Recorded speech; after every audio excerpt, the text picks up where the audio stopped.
హల్లెలూయా. ఎంత పర్సంటేజ్ మాట్లాడలే మీరు? 100కు 100%. దేవుని స్తోత్రం. హల్లెలూయా హల్లెలూయా. కాబట్టి ప్రియులరా, అందరం ఏక మనసులై ఉండాలి.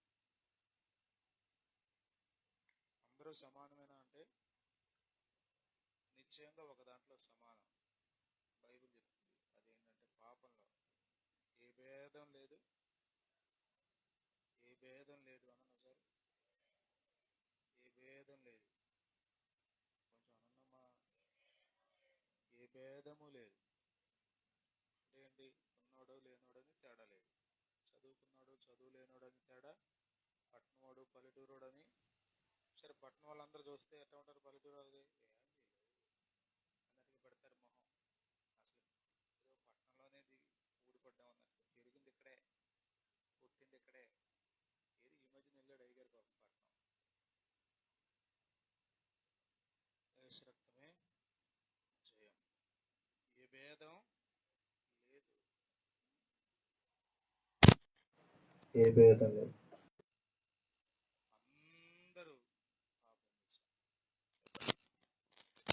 పాపంలో కామన్. నువ్వు నేను కామన్. దేనిలో చెప్పండి? నువ్వు నేను ఒకటే. దేంట్లో చెప్పండి? పాపంలో మనం అందరం పాపులమే. యేసు రక్తమే. కొన్నిసార్లు మనకేమనిపిస్తుందంటే మన పక్కనోడు మనకంటే పెద్ద పాపులే కనబడతారు. ఆర్ఆర్కే మూర్తి గారు అంటారు, పాపపు పేపాలు.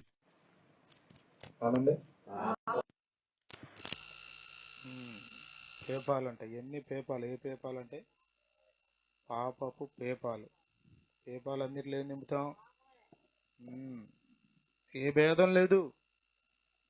ప్రియులరా, మనం అందరం జాతి అనేక లోపాలు, అనేక దోషాలు, అనేక బలహీనతలు మనందరిలో ఉన్నాయి. కొంచెం రంగు ఉన్నంత మాత్రాన మిగతా వాళ్ళని ఏం చేస్తారు? రంగు వేసుకుని చెప్పండి. కొద్దిమందికి ఏంటో భలే అసలు ఎప్పుడు మేకప్ కిట్ ఉంటుందంటే వాళ్ళ దగ్గర, ఎప్పుడు హ్యాండ్ బ్యాగ్ అసలు అందుకోసమే. ఇప్పుడు పెళ్లి కూతురు కంటే ఏదో తప్పదు, పెళ్లి కాబట్టి సంవత్సరానికి జీవితానికి ఒకసారి చేసుకునేది కాబట్టి మేకప్ కిట్ వేసుకుని తిరుగుతుంది అనుకోండి. కొద్దిమంది ఎప్పుడు బ్యాగ్లో పౌడర్ ఉంటుంది, మాట్లాడరు, ఎంత బుద్ధిమంతులు. అన్నీ ఉంటాయి, అన్నీ ఉంటాయి.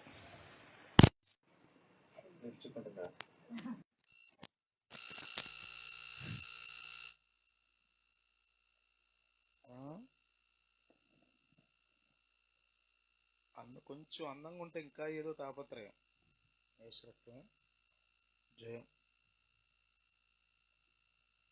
ఇట్టా చూసుకుని, ఇట్టా చూసుకుని, ఇట్టా చూసుకుని, ఇట్టా చూసుకుని, అమ్మో నాయన.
బస్సుకి వెళ్ళిపోద్దమ్మా, రామ్మ బస్సు వెళ్ళిపోద్దమ్మా, బస్సు వెళ్ళిపోతుందమ్మా, హారన్ కొడుతున్నాడమ్మా, అది వినపడిందా?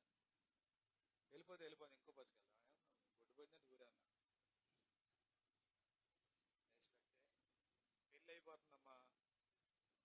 అయిపోతుందమ్మా. కనీసం పాస్ట్ గారి ప్రసంగం ఉన్నా ఎందామా, 4 మాటలు అయ్యగారు మంచి మాటలు చెప్తా అంటే ఎప్పుడైనా ప్రసంగమేగా. అందము మాయా లేనిది ఎందుకో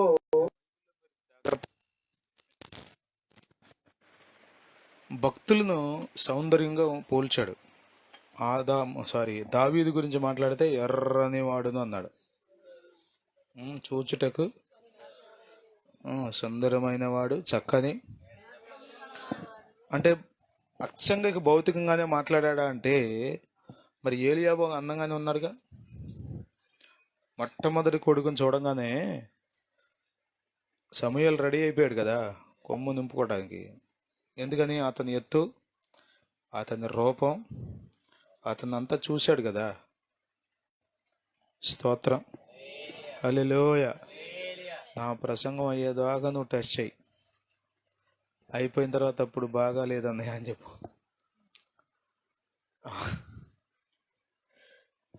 యూట్యూబా ఫేస్బుక్కా? ఫేస్బుక్కేనా? అట్లదా? సరే. హల్లెలూయా. స్తోత్రం. హల్లెలూయా. అసలు ఆ లైవ్ లేకపోతే చాలా ఫ్రీగా మాట్లాడుకోవచ్చు. ఉంటేనే కొంచెం సమస్య. అయితే కొద్దిమంది వినేవాళ్ళు వింటారని. ఉదాహరణకి మా అక్కే అంటాను, జ్యోతక్క, మరి ఇంట్లో ఉంటుందిగా, ఆమె కోసం ఈ లైవ్. మందిరానికి వెళ్ళే అవకాశం లేదుగా, ఆవిడైనా అంటుంది కొంచెం. కాబట్టి మనం అందరం ఏదో ఒక భేదాలు శరీరరీతిగా ఉంటాయి, కానీ మనందరం ఏక మనస్కులై ఉండాలి. స్తోత్రం. హల్లెలూయా. హల్లెలూయా. దేవుని విషయాల్లో మనం ఎల్లప్పుడూ ఏకీభవించాలి ఒకరితో ఒకరు. స్తోత్రం. దేవునికి వ్యతిరేకంగా ఏకీభవించకూడదు సుమా. అన్నయ్య సపీరాలు పరిశుద్ధాత్మను మోసపరచడానికి ఏకీభవించారు. మంచి భార్యాభర్తలే, ఒకరి మాట ఒకళ్ళు వింటున్నారు, ఒకళ్ళంటే ఒకరికి గౌరవం. ఇద్దరు ఎక్కడ చిన్న పొల్లు కూడా తేడా రాకుండా చక్కగా మాట్లాడారు. కానీ ఏం జరిగింది అంటే దైవ వ్యతిరేకమైన విషయాల్లో వాళ్ళు ఏకీభవించారు. అది ఎన్నటికీ మంచిది కాదు. అర్థమవుతుందా? అయ్యగారు ఏక మనసు కలిగి ఉందమన్నారండి, అందుకని మా ఆయన ప్రార్థనకు రావద్దు అన్నాడండి, వెళ్ళొద్దు అన్నాడండి, లేకపోతే ఏముందిలేమ్మా ఒకరోజు అన్నాడండి, అందుకని నేను కూడా రెడీ అయిపోయి కూడా ఆగిపోయానండి. అది ఏక మనసు సెట్ అవుద్ది, అది ఇబ్బంది పెట్టే పరిస్థితి. అది మనం దైవికమైన విషయాల్లో దేవుని చిత్తమును నెరవేర్చే విషయంలో, దేవుని చిత్తానికి లోబడి జీవించే విషయంలో ఎల్లప్పుడూ ఏక మనస్సు కలిగి ఉండాలి. స్తోత్రం. హల్లెలూయా. భేదాలు లేవా? చెప్పండి. మాటల్లో తేడా ఉంటుంది. చదువుకున్న వాళ్ళు కొంచెం నైస్గా పీస్గా మాట్లాడతారు, అంతేగా. రాణమ్మ గారు పాట పాడేటప్పుడు నీవు చేసిన ఉపకార్యములకు అని పాడేవాళ్ళు. అర్థమవుతుంది. అంతకుముందు హల్లెలూయా అనేది కూడా వెరైటీగా అనేవాళ్ళు, మీకు విన్నారు లేదో? హల్లెలూయా అనే ఏదో అదే అనేవాళ్ళు, వెరైటీగా అనేవాళ్ళు. అదేంటది? కావాలని అంటాం కాదు, చదువు లేకపోవటం వలన అంటాం. చదువుకున్నాడు ఎట్ట అనిపిస్తుంది? ఏంటి ఎట్ట చెప్తున్నారు అనిపిస్తుంది. చదువు ఉన్నా లేకపోయినా మనం ఏక మనసు కలిగి ఉండాలి. స్తోత్రం. ఈ ఏక మనసుకు మనం కలిగి ఉండడానికి వినయ మనస్సు అవసరం. అందుకే ఆ పదం వాడాడు అక్కడ. మరి చదివితే ఏక మనస్కులై ఒకరి సుఖ దుఃఖముల యందు ఒకరు పాలుపడి సహోదర ప్రేమ గలవారును కరుణాచిత్తులను వినయ మనస్కులనై. వినయ మనస్సు లేకుండా ఏక మనస్సు రాదు. స్తోత్రం. హల్లెలూయా. హల్లెలూయా. అసలు గొడవ ఎప్పుడు వస్తుందో తెలుసా? అహంకారం ఉన్నప్పుడు గొడవలు వస్తాయి. అహంకారం ఉన్నప్పుడు భేదాభిప్రాయాలు వస్తాయి. ఆడంతా ఆడు బతుకంతా అనుకునే మనసు మనలో ఉందనుకోండి, కలుస్తాం, ఇక కలవలేం. మాట్లాడగలవా? మాట్లాడలేము. యేసు రక్తమే జయం. ఏక మనస్సు ఉండాలంటే మనం వినయ మనస్సు కలిగి ఉండాలి. నీవు నాకంటే యోగ్యుడు. స్తోత్రం. హల్లెలూయ. నీవు నాకంటే యోగ్యురాలవు. చచ్చిన అన్నవది శరీరం అన్న ఈ మాట. ఒకవేళ అన్న పొడి పొడిగా అంటామే తప్ప అసలు నిజంగా నిండు మనసుతో భార్యాభర్తలే తీసుకోండి. అక్కడ పురుషుల గురించి స్త్రీల గురించి మాట్లాడాడు కదా పేతురు గారు. జ్ఞానంతో కాపురం చేయండి అన్నాడు స్త్రీలని, పురుషుల్ని కూడా జ్ఞానంతో ఉండమన్నాడు. జ్ఞానం అంటే ఏంటి? ఎంటెక్ చేస్తే వచ్చేదా? యెహోవా యందు భయభక్తులు కలిగి ఉన్నప్పుడు అదే జ్ఞానానికి మూలం. స్తోత్రం. హల్లెలూయ. ఏది జ్ఞానం అంటే తగ్గించుకోవటమే జ్ఞానం. అనువు కాని చోట ఓ నాయనా. ఇంకా పద్యం అది. అనువు కాని చోట అధికులం అనరాదు. అమ్మో, రాదా మీకు? వేస్తారమ్మా. ఎక్కడ ఉన్నావా? చెప్పు చెప్పవా?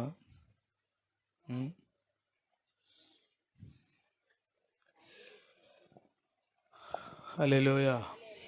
అమ్మో నాయన ప్రభువా, నేను స్కూల్లో పిల్లలతో పడుతున్నాను, ఇప్పుడు మీతో పడలేను. కానీ సరే వచ్చేయండి, అదే అటు నుంచి వచ్చేయండి.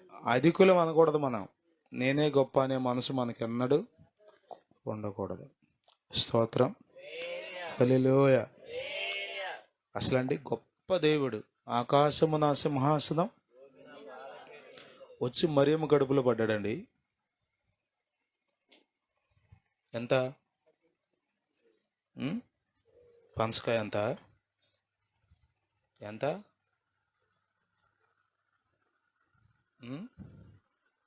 మీకు తెలుసా అసలు పురుషుల్లో నుండి 2.5 కోట్ల కణాలు బయటకు వస్తాయంట స్త్రీ అండంలో కలవడానికి. 2.5 కోట్ల కణాలు. అందులో నుండి ఒక కణమే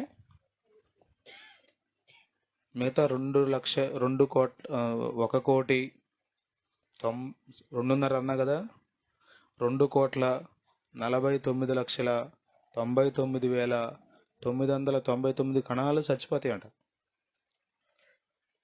అందరూ అయితే అంతమందిని కణాలు బయటికి. 2.5 కోట్ల మంది ఆడకంటాను ఒకసారి. 2 గంటకి ప్రాణం మీదకి వస్తుంది. ఏది ట్విన్స్ కవలలు గంటకి. తెలుసా మీకు? 2.5 కోట్ల కణాల్లో ఒక కణం చెప్పండి స్త్రీ అండంలోకి ప్రవేశించి అది పిండంగా మారి, అరే స్తోత్రం. హల్లెలూయా. హల్లెలూయా. హల్లెలూయా. హల్లెలూయా. ఎంతో గొప్ప దేవుడండి ఆయన. పరిశుద్ధ సింహాసనం నీదు నివాస స్థలము, ఈ భూమిని పాదపీఠం. హల్లెలూయా. ఈ హల్లెలూయా. ఎంత గొప్ప దేవుడో. ఎక్కడికి వచ్చాడంట? ఎక్కడికి వచ్చాడు? ఎక్కడికి వచ్చాడు? మరియమ్మ గర్భంలోకి వచ్చేసాడు. 9 నెలలు మౌనంగా లోపల ఉన్నాడండి. తగ్గించుకోగలవా మనం? వినయ మనసు. వినయము గలవారిని సమృద్ధిలో హెచ్చించువాడవని. వినయము గలవారిని తగిన సమయములో హెచ్చించువాడవని. తగ్గించుకోవడం చాలా కష్టం. శరీర రీతిగా ఆలోచన చేస్తే. కానీ మనం ఏక మనసు కలిగి ఉండాలంటే చెప్పండి చెప్పాలి మీరు. తగ్గించుకోవాలి. వినయము గల మనసు కలిగి ఉండాలి. స్తోత్రం. హల్లెలూయా. ముగించేస్తున్నాను, కొంచెం చెప్పండి ఉత్సాహంగా. హల్లెలూయా. అది ముగించేస్తున్నా అని చెప్పారు. మంచిది, మీకు వందనాలు. ముగించేస్తాలే. హల్లెలూయా. అర్థమవుతుందా?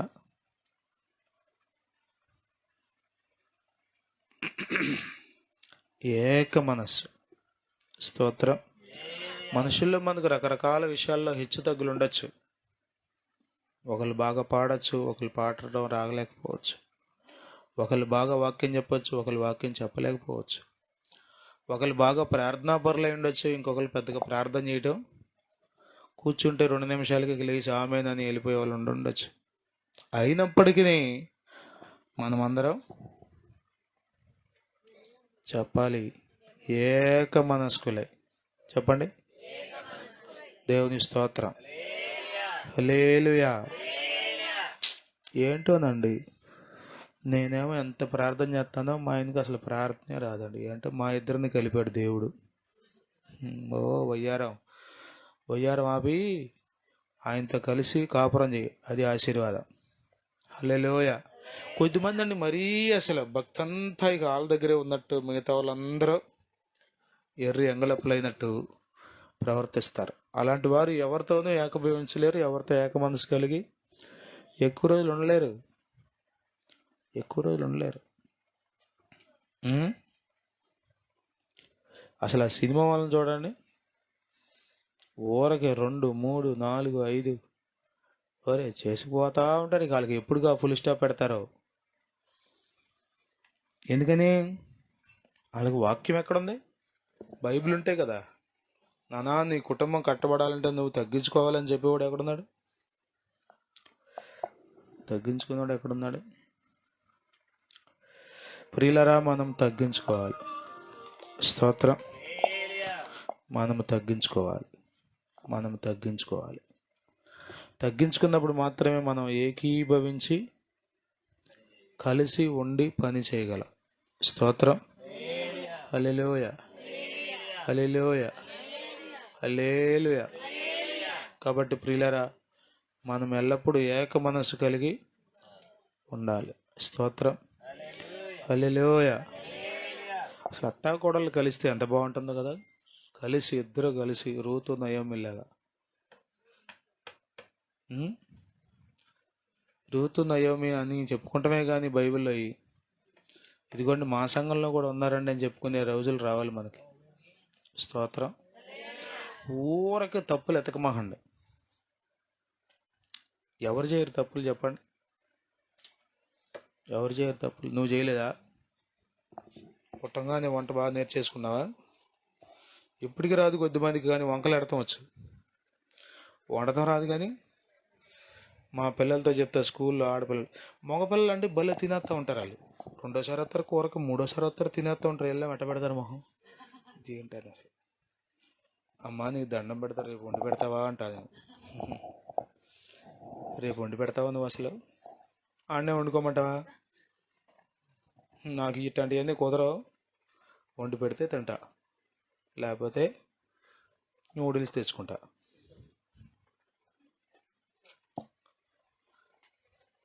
తగ్గించుకోవటం మనం పిల్లలకు నేర్పాలి. అడ్జస్ట్ అవ్వటం మనం నేర్చుకోవాలి, మనం నేర్పాలి పిల్లలకి. దేవుని స్తోత్రం. ఇది నా అడ్జస్ట్మెంట్ లేదు. హక్కులు నీకు ఏంటనుకున్నా?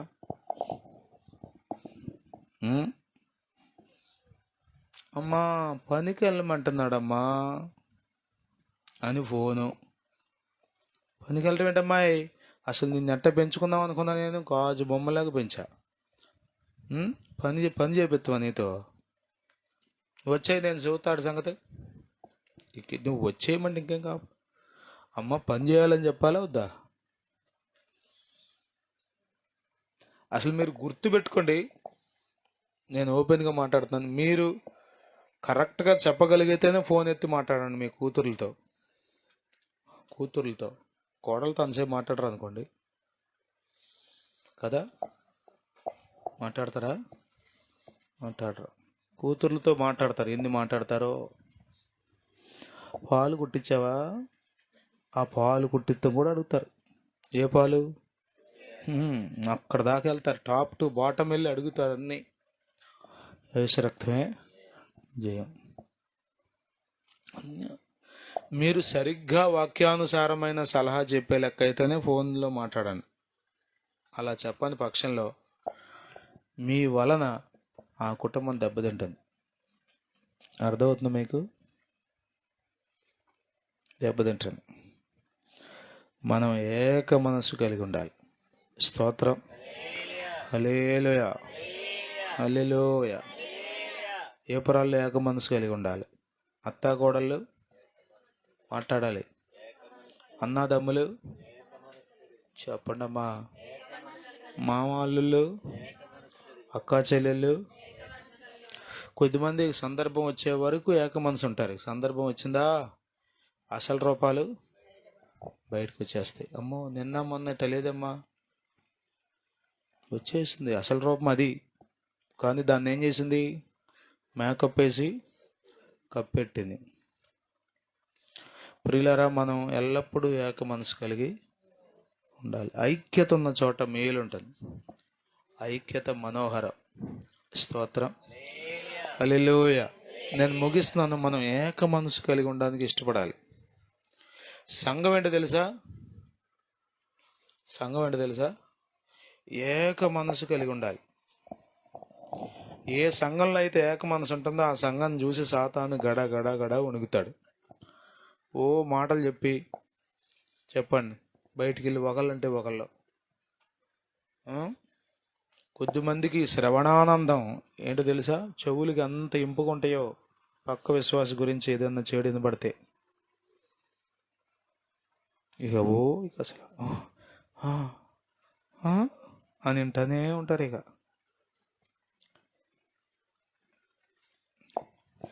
మీ మీ మీ హృదయంలో విషం పోస్తున్నాడు సాతాను. ఒకవేళ అది నిజమే కావచ్చు, కానీ వినకండి. స్తోత్రం. హల్లెలూయా. మీరు ప్రేమించాలి అంటే, ఏక మనసు కలిగి ఉండాలి అంటే చెప్పండి, అనవసరమైన వాటిని వినకండి.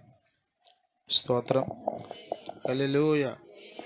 తుదకు మీరందరూ ఏక మనస్కులై, తుదకు మీరందరూ ఏక మనస్కులై ఉండాలి.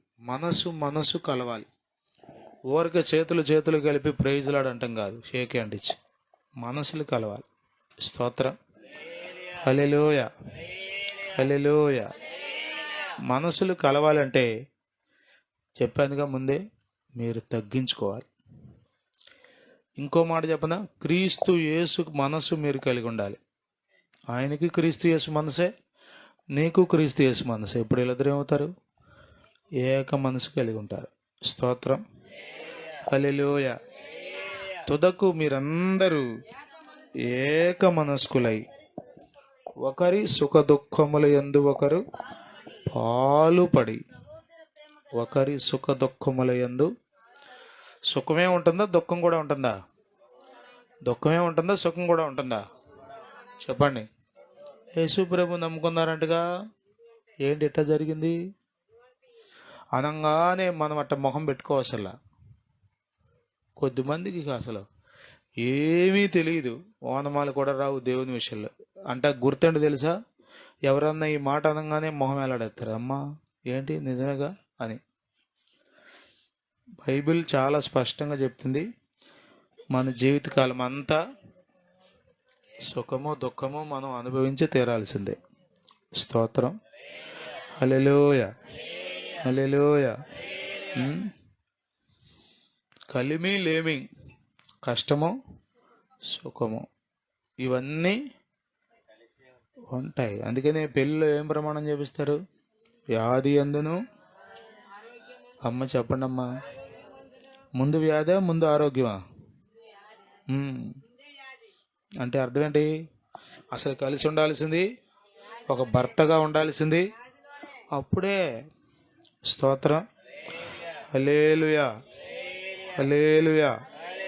అర్థమవుతుందా? వ్యాధి అందును ఆరోగ్యం అందును, కలిమి అందును లేమి అందును నిన్ను ప్రేమించి అని మనం చెప్తాం.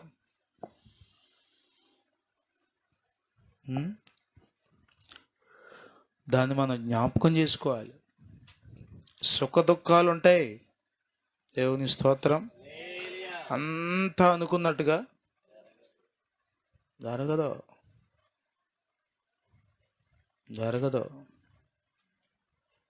నేను ఈ మధ్యన కూడా ప్రార్థన చేసి వస్తే కొన్ని రోజులు అయిన తర్వాత చనిపోయాడు.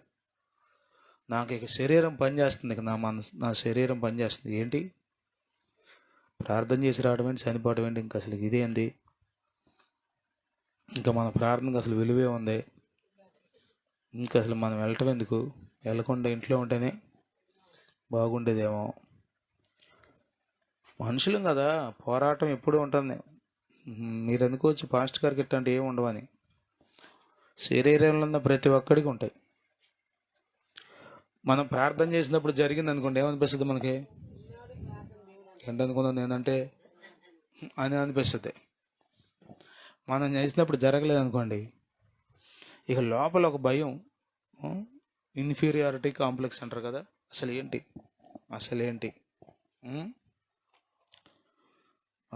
ఏమీ లేదు. కరుణించేవాడు దేవుడు. నీ పని ప్రార్థన చేయటం. బాగు చేయాలో బాగు చేయకూడదో, ఏం చేయాలో ఎప్పుడు చేయాలో చెప్పరేంటి, అంతా అని చెప్తాం. ప్రయాసతో పరుగులెత్తినా పొందాలని ఆశించినా కరుణించు దేవా నీ కృప చేతనే, కరుణించు దేవా నీ కృప చేతనే కార్యాలు జరిగించును కోరికలే. హల్లెలూయా. ఆ పాటలో రాస్తాడు స్టీవెన్సన్ గారు, మంచి వచనాలు ఉంటాయి కదా. ఉపవాసం ఉండి ప్రార్థన చేసిన కొన్నిసార్లు కార్యాలు జరగవు. చిన్న బిడ్డ కోసం దావీదు ఉపవాసం ఉన్నాడు, ప్రార్థన చేశాడు, కానీ బిడ్డ ఏమైపోయాడు? చనిపోయాడు. చనిపోతే దావీదు రివర్స్ అయిపోలా. ఏంటి ప్రభువా, నేను ఉపవాసం ఉంటే ప్రార్థన చేస్తే మనోహర్ వెంటలో నువ్వు ఆ దోమలేసి కూర్చున్నావు.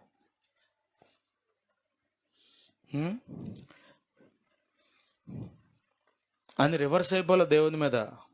చక్కగా ఇంట్లోకి వెళ్ళంటే తలస్నానం చేసి బట్టలు వేసుకుని పెళ్లి కొడుకులాగా రెడీ అయిపోయి భోజనం పెట్టమన్నాడంట. వీళ్ళకి మైండ్ చెడిపోయింది. ఇదేంటారా నాయన, ఇందాడదాకానే ఉపవాసం ఉన్నాడు, ఇప్పుడే చచ్చిపోగానే అంటే ఏంటి చెప్పండి? అంటే దేవుని మీద అంత నమ్మిక. ఏం చేసినా దేవుడే చేస్తాడు. అది ఏం జరుగుతుందో నాకు తెలియదు, కానీ ప్రార్థన చేయడం నా వంతు. దేవుని స్తోత్రం. హల్లెలూయా. ప్రార్థన చేయడం నా వంతు, కార్యం చేసేవాడు ఆయన. మీరు బైబిల్ గ్రంథంలో విశ్వాసం గురించి మనం ఎట్లా చదువుతామంటే పాజిటివ్గా చదువుతాం. ప్రార్థన చేశాడు, స్వస్థత వచ్చింది. ప్రార్థన చేశాడు, చచ్చిపోయినాడు తిరిగి లేచాడు. ప్రార్థన చేశాడు, విశ్వాసం ద్వారా రాజ్యాలు జయించారు, సింహాల నోళ్ళు మోయించారు. ఇట్లా ఇట్లా ఇట్లా చాలా చెప్తాం. కానీ మీరు ఎబ్రీ పత్రిక 11వ అధ్యాయం చివరిలో చదివితే వాళ్ళు రంపాలతో కోయబడ్డారంట. రంపాలతో కోయబడేటప్పుడు ఏం చేయాలి? లెక్కైతే దేవుడు వాళ్ళ విశ్వాసాన్ని చూసి రంపం కోసేవాడికి మారు మనసు దయచేయాలి, లేకపోతే రంపం పని చేయకుండా మొద్దుదన్నా చేసేయాలి. లేకపోతే ఏదో ఒకటి చేసి ఆ పరిస్థితిలో యెషయా ప్రవక్త అట్లా చచ్చిపోయాడు. రంపాంతం కోసేసారంట యెషయా ప్రవక్తని. ఎట్లాగో తెలుసా? 2 కాళ్ళు పైకి పెట్టారంట, నిలువు గిట్ట కోసారంట మధ్యకి. తెలుసా మీకు? ఆదివారం రేపుగా ఎలాడెత్తరగా 2 తొడల పైకి. ఎప్పుడు? చంపిన తర్వాత, తోలు తీసిన తర్వాత. అట్ట కాదంట, బతికున్న ఆయన 2 కాళ్ళు పైకి లేపి నిలబెట్టి మధ్యలోకి నిలువుగా కోసారంట. ఎవరిని? అతడు ఏం చేశాడు? విశ్వాసంతో కోయించుకున్నాడు. 2 మీరు అర్థం చేసుకోవాలి. 1 కార్యం జరిగిన విశ్వాసమే, రెండో పక్క మనం అర్థం చేసుకోలేం. రెండో పక్క కూడా విశ్వాసాన్ని గ్రహించాలి. స్తోత్రం. హల్లెలూయా. సుఖంలోనే మనం ప్రభువుని ఆరాధించటం కాదు, దుఃఖంలో కూడా మనం ఇది ప్రభువే చేశాడని కదా. అసలు నాకు అనేక మార్లు ఆశ్చర్యం కలిగించే మాట ఇది కదా. మీకు అనిపించిందో లేదో కానీ ఆ యోబు స్టేట్మెంట్ ఉంటుంది కదా, అన్నీ పోగొట్టుకున్నప్పుడు యెహోవా ఇచ్చెను, ఆస్తులన్నీ కోల్పోయినా, కన్నవారి కనుమరుగైనా, బరువైనా యెహోవా ఇచ్చెను, యెహోవా తీసుకొనెను, యెహోవా తీసుకొనెను, ఆయన నామమునకే స్తుతి కలుగుగాక, ఆయన నామ స్తుతి కలుగుగాక, అంతా నా మేలుకే, అంతా నా మంచికే, తన చిత్తమునకు తల వంచితే, తన చిత్తమునకు తల వంచితే, ఆరాధనాపను స్తుతించుట మానను, ఆరాధనాపను స్తుతించుట మానను, స్తుతించుట మానను. హల్లెలూయా. కదా, టఫ్ సిచ్యువేషన్ ప్రపంచంలో యోబు ఎదుర్కొన్నటువంటి పరిస్థితి నాకు తెలిసి ఎవరు ఎదుర్కోలేదు. అంత టఫ్ సిచ్యువేషన్లో సాతాను పేరెత్తాలి అసలు. మనం అయితే సాతాను వేసుకెళ్ళిపోయాడమ్మా కదా. ఎవరన్నా కోడి పిల్ల పోతే చాలు సాతాను వేసుకుపోయాడమ్మా. ఏంటంట కోడి పిల్ల కోసం తిరగడు సాతాను. అసలు మనకు తెలియదు అది. సాతానికి కోడి పిల్ల అంటే ఏం చేసుకుంటాడు చెప్పండి? కోడి కూర వండుకుంటాడంటే సాతాను వేసుకెళ్ళిపోయాడంట కోడి పిల్లనే. హల్లెలూయా. కదిలితే సాతాను, మెదిలితే సాతాను, ఊపితే ఎదురు దెబ్బ తగిలితే చెప్పరండి, ముళ్ళు దిగితే చెప్పరండి, పాము కరిస్తే, తేలు కుడితే చెప్పట్లా మీరు? సాతానే సాతాను. ఆడి పేరు ఎన్నిసార్లు తలుస్తాం మనం. కానీ అంత పోగొట్టుకున్నప్పుడు యోబు ఏమంటాడు తెలుసా? యెహోవాయే ఇచ్చెను, యెహోవాయే తీసుకునేను, యెహోవా నామమునకు 3 స్టేట్మెంట్లు ఇచ్చాడు. ఆ స్టేట్మెంట్లో 3 సార్లు దేవుణ్ణి తలిచాడు. దేవుణ్ణి కూడా ఎలా తలిచాడో తెలుసా? కంప్లీట్ పాజిటివ్ వేలో. అర్థమవుతుంది. నేను కూడా ప్రార్థన చేసినప్పుడు నాకు కూడా ఒకసారి ఇట్లా వచ్చేస్తుంది ఆలోచన, ఏంటి ప్రభు, నేను సేవ చేస్తున్నా కదా, ప్రార్థన చేస్తే కార్యాలు జరగాలిగా. సహజంగా మన లెక్క ఏంటి అసలు? పాస్టర్ గారు చేయట్టి ప్రార్థన చేస్తే కార్యం జరిగితే ఈ పాస్టర్ గారిలో కొంచెం ఉన్నట్టుంది. ఏంటిది? పవర్ ఉన్నట్టుంది కొంచెం. ఏం జరగలేదు అనుకోండి, ఏంటో మా పాస్టర్ గారు పెద్ద పవర్ లేనాడు. పవర్ స్టార్ కాదనుకోండి, ఈయన పవర్ స్టార్ కాదు. ఏంటో వాక్యం అయితే బాగా చెప్తాడు కానీ పెద్ద ఏమి టచ్ అంటే పడిపోవట్లేదమ్మా కదా. ఎంతమందిని పడితే అంత పవర్ ఉన్నట్ట. చాలాసార్లు మనకు కూడా అనిపిస్తుంది, నాకు కూడా అనిపిస్తుంది, ఏంటి ప్రభువా ప్రార్థన చేసి వస్తే కార్యాలు జరగట్లేదు ఏంటి? ఆయన ఇష్టం. స్తోత్రం. ఆయన ఇష్టం అని మనకు తెలియాలి. మీరు రోమాపత్రిక చదివితే, చాలాసార్లు మీకు చదివించుంటాను, రోమాపత్రిక 9వ అధ్యాయం 16వ వచనం, కాగా పొందగోరు వాని వలనైనను ప్రయాసపడు వాని వలనైనను కాదు గాని కరుణించు దేవుని వలననే అగును. మీరు ఇంకా చదివితే పై వచనం, నేను ఎవరిని కరుణింతునో, నేను ఎవని ఎడల జాలి చూపుదునో. ఎవరిని కరుణిస్తావు? 1 2 3 4 5 6 7 8 8వ వాడిని కరుణించాడు కదా. 7 వరుసనే పాస్ పాస్ పాస్ పాస్ తోలేస్తున్నాడు పక్కకి కదా.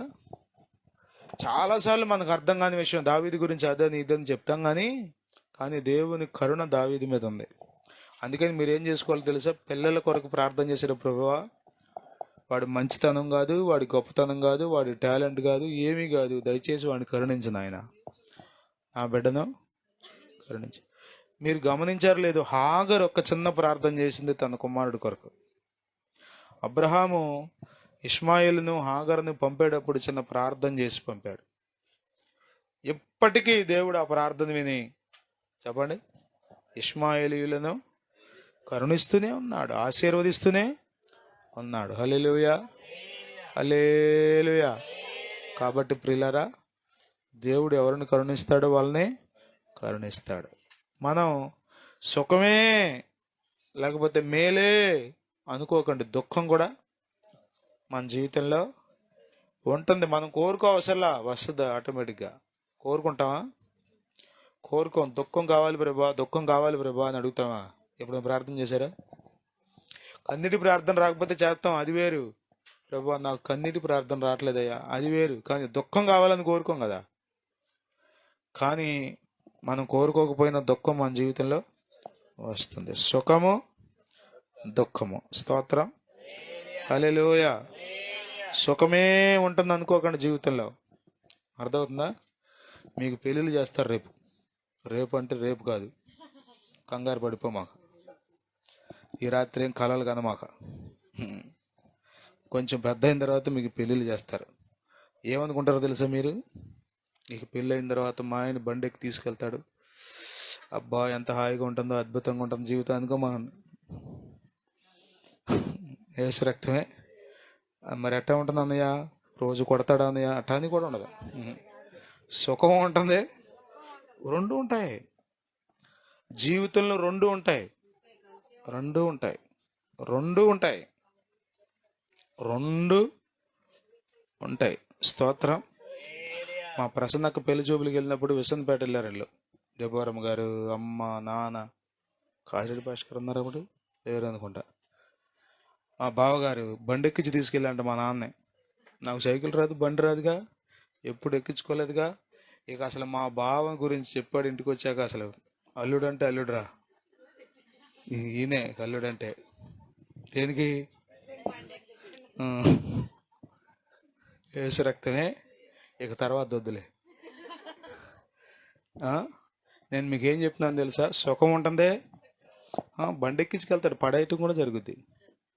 పొద్దుటే యాక్సిడెంట్ చూసాం మేము పెదపుట్టారని. భయంకరంగా తుక్కు తుక్కు అయిపోయింది బండి మా ముందే, బస్సు కొట్టేసింది. యాక్టివాలు తోలే వాళ్ళు మెల్లగా తోలండి. ఓ బొయ్యి బొయ్యమని వెళ్ళిపోమండి. అది చిన్న టైర్లు కదా, ఊరికే పడేస్తాయి.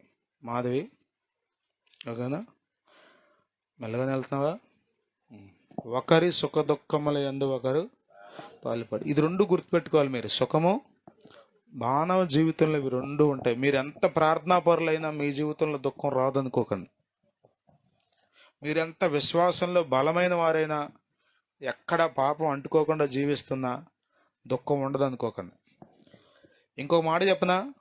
ఒకరి జీవితంలో ఎదురయ్యే సుఖాలను బట్టి, దుఃఖాలను బట్టి అతని ఆత్మీయ జీవితాన్ని మనం లెక్కగట్టలేం. ఇతడు దీవించబడ్డాడు కాబట్టి ఇతడు మంచి విశ్వాసి, మంచి ప్రార్థనాపరుడు అని చెప్పడానికి లేదు. దానికి ఉదాహరణ లాజరు. లాజరు తెలుసుగా మీకు? పేద లాజరు. పేద లాజరు ఏంటి? పరలోకానికి వెళ్ళాడు కానీ భూమి మీద అంతా దుఃఖమే. కుక్కలు వచ్చి, అబ్బా నేను అనుకుంటాను కుక్కలు కూడా తోలుకోవట్లేదు, ఎందుకంటే సమ్మగా ఉంది. నాకుతుంటే మా ప్రహర్షిత్ ఉన్నాడా, లేపుతాడు సొక్క. గోకు నానా, గోకు నానా, గోకూడదు నానా అంటే గోకు నానా, దొరదు నానా, గోకు నానా. గోకటానికి ఎవరు లేరు. భార్య ఉందా లాజర్కి?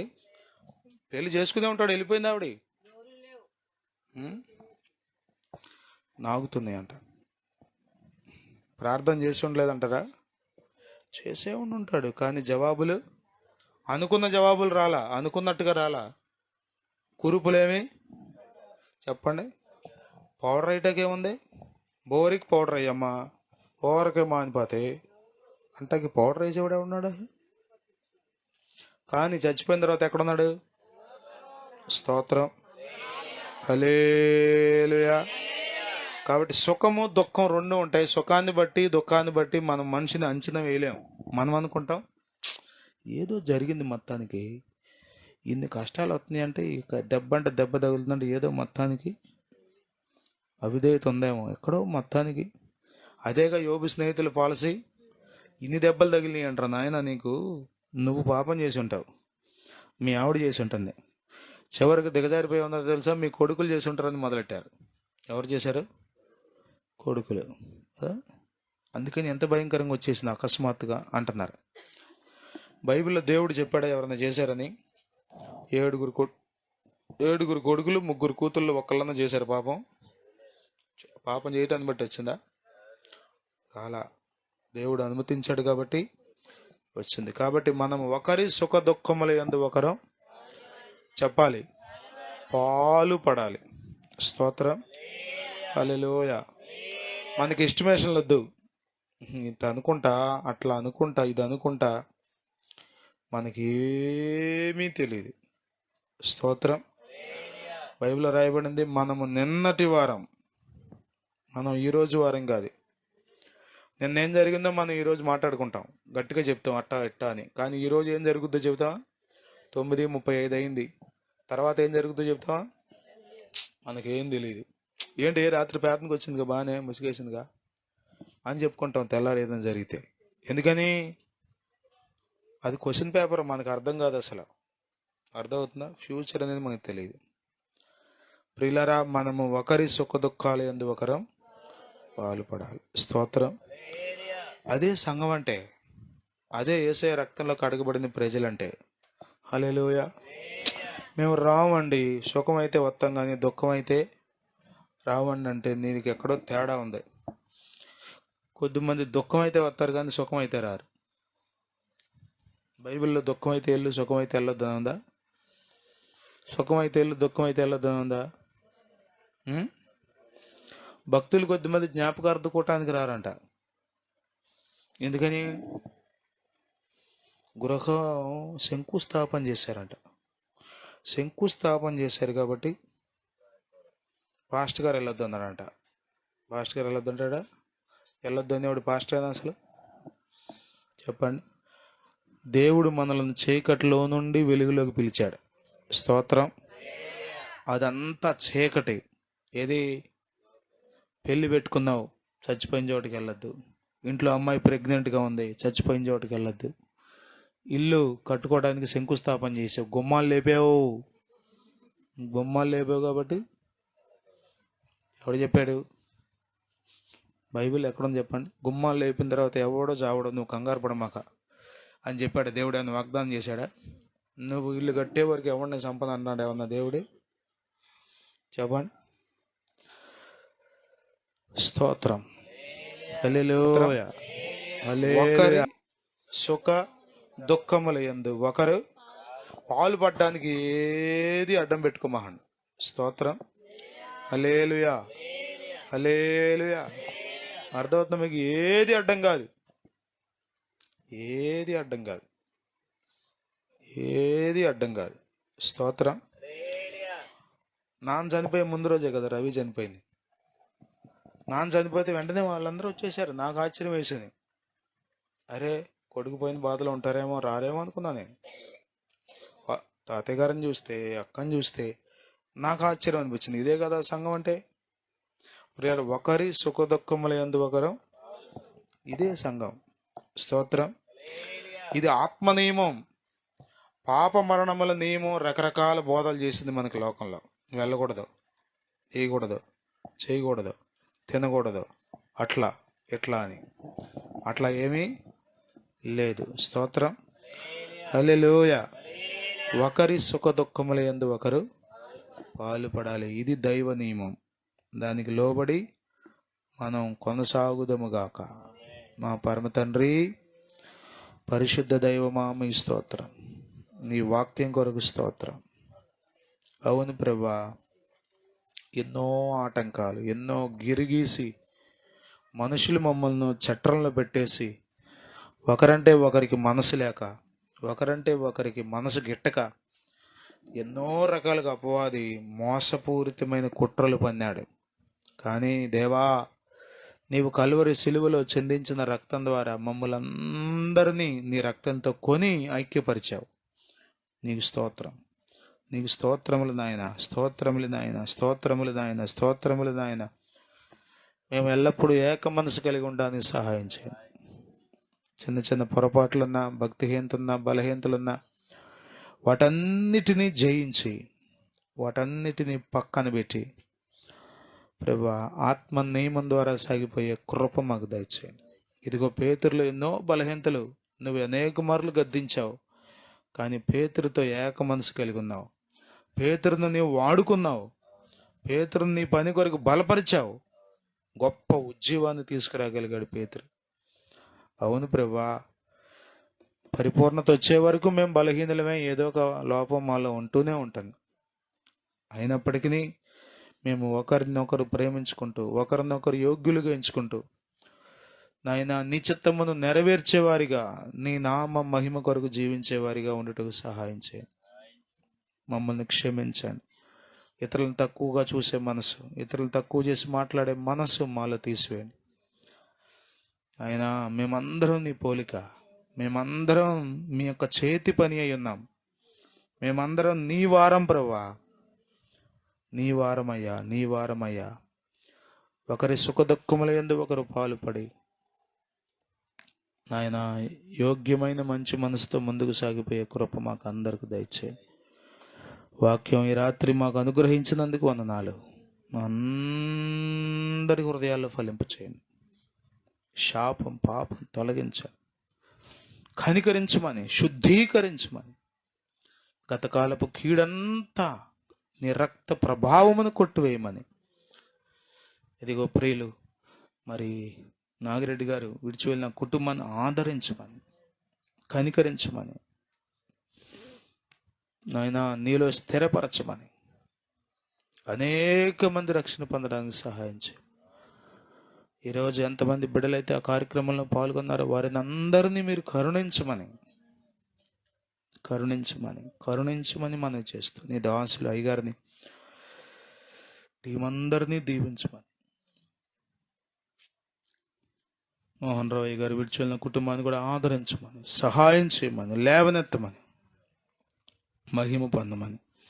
ఈ రాత్రి నీ సన్నిధి కూడి వచ్చిన ప్రతి బిడ్డను జ్ఞాపకం చేసుకుందామని, మరి ఈరోజు భూస్థాపన ఆరాధనలో పాల్గొన్న బిడ్డలను కూడా జ్ఞాపకం చేసుకుని దీవించమని, మహిమ మీరు పొందమని, రేపు జరిగే ఆరాధనలన్నిటిలో మీ సన్నిధి తోడుగా ఉంచమని, సమస్తమును క్రమముగా మర్యాదగా మీరు జరిగించమని, మానవాత్మ ఎక్కడ పని చేయకుండా పరిశుద్ధాత్ముడా మీరే సమస్తమును వశపరుచుకుందమని, మహిమ కలిగిన నీ రాకడ కొరకు మమ్మల్ని అందరినీ సిద్ధపరచమని, నజరేయుడైన యేసుక్రీస్తు నామములో స్తుతించి ప్రార్థించి వేడుకొనుచున్నాము మా పరమ తండ్రి. ఆమేన్. తండ్రి కుమార పరిశుద్ధాత్మల త్రియేక దేవుని సన్నిధి సదాకాలం మనందరికి తోడై ఉండి నడిపించును గాక. ఆమేన్. హల్లెలూయా.